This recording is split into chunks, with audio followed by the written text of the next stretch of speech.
Another beautiful day for a ride today. We're on the Multistrada today. I intended to take the Himalayan, but it's at the warehouse and I didn't have time to go by and make the swap, so I just decided to bring the Multistrada down here.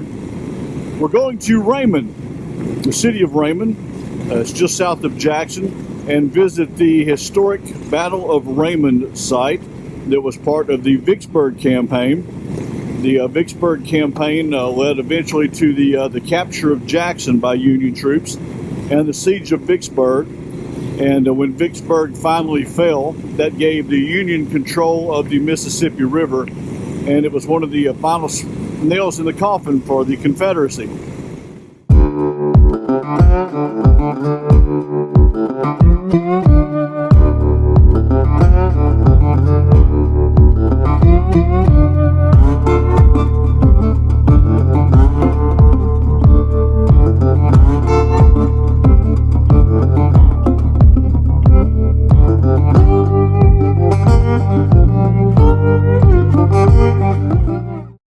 So we're going to visit that site, have a look around, explore, get a little history lesson today, and there'll be other sites down this way I'm going to be visiting in the future, and up north on the Trace also. There's a lot of places to see in Mississippi. Down the road, I'm also going to try to visit some of the historic blues sites. That's kind of what this channel is based on. This is downtown Raymond, and this right up here is the historic Raymond Courthouse, built in 1857.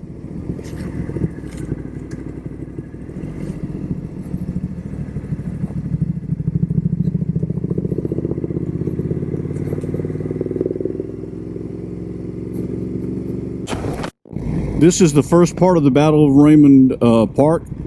It's right here off of the Grand Gulf Raymond Scenic Byway, Raymond Military Park. Right up the road, there's a different section we'll visit there in a minute, but we're going to stop here first and check out these plaques and this area of the battlefield. Now, the Battle of Raymond was fought on May the 12th in 1863. This battle saw elements of the Union Army of Major General Ulysses S. Grant, who you probably heard of before. He had the Army of the Tennessee, and he went up against Confederate forces of Lieutenant General John C. Pemberton and his Department of the Mississippi and East Louisiana troops. Now, the morning of the battle, they woke up, the Southerners did, and said, hey, we've got a 2-to-1 advantage. We're not too worried about this. What they didn't know was that more Union forces were arriving and deploying, and all of a sudden, the Union forces had a 3-to-1 advantage in infantry and a 7-to-1 advantage in cannons. Now, the Union forces had crossed the Mississippi River down at Port Gibson, which is south of Jackson and south of Raymond.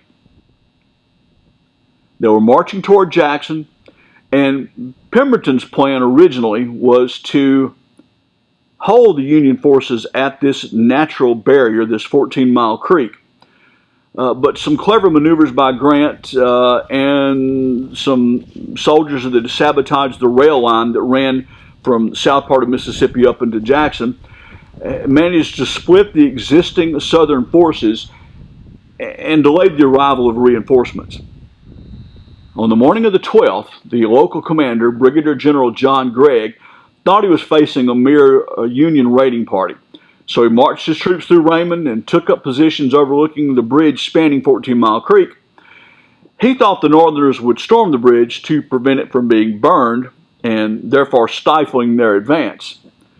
It was only after they halted their advance and they started using their artillery that he realized it was a full brigade, and that was under the command of Major General James McPherson.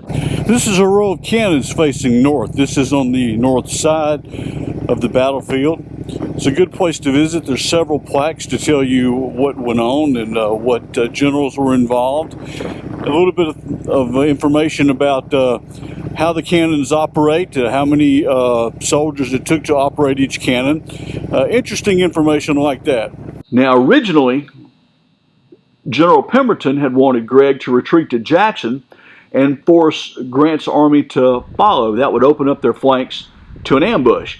But Gregg, not realizing that the Union forces were as large as they were, had decided to hold and fight.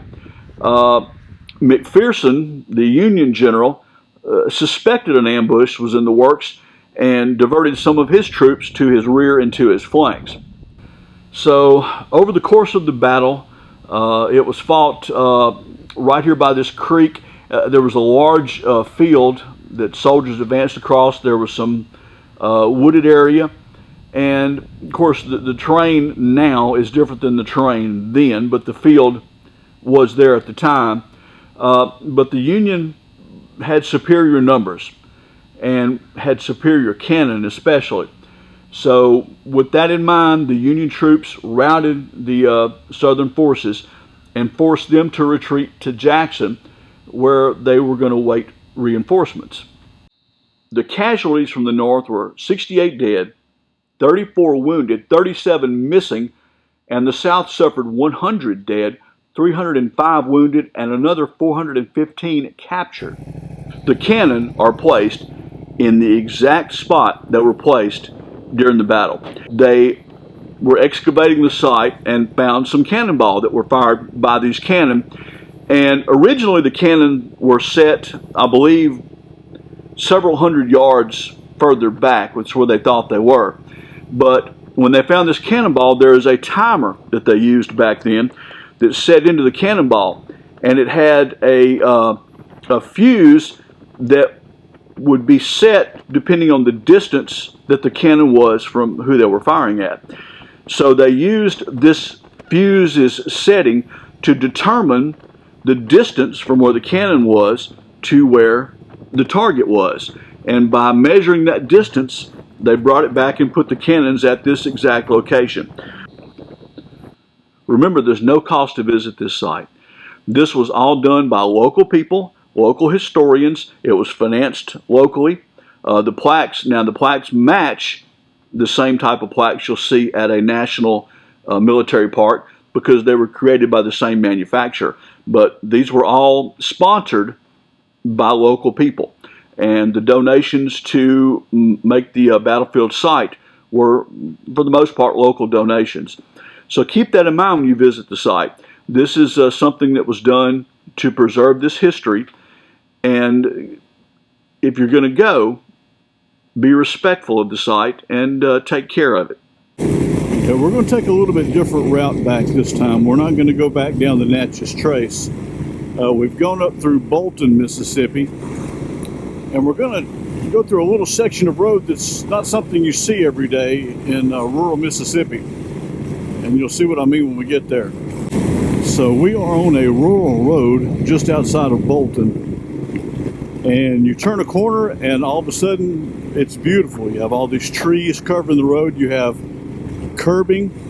I've been told originally this was designed for a community that was supposed to be here. I've also been told that there was a plantation here. I'm not sure which one of those is factual. But it's a little unusual, beautiful section of road. At the right time of day and the right time of year, there's some really nice photographs to be made here. I've got a few. I might post one or two here to go with the video.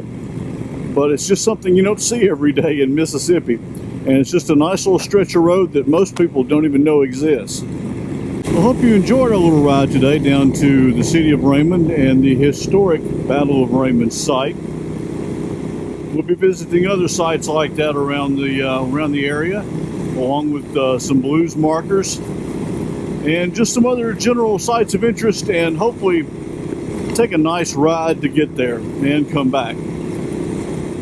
So if you enjoyed this video, click subscribe and come back and see us on the next one.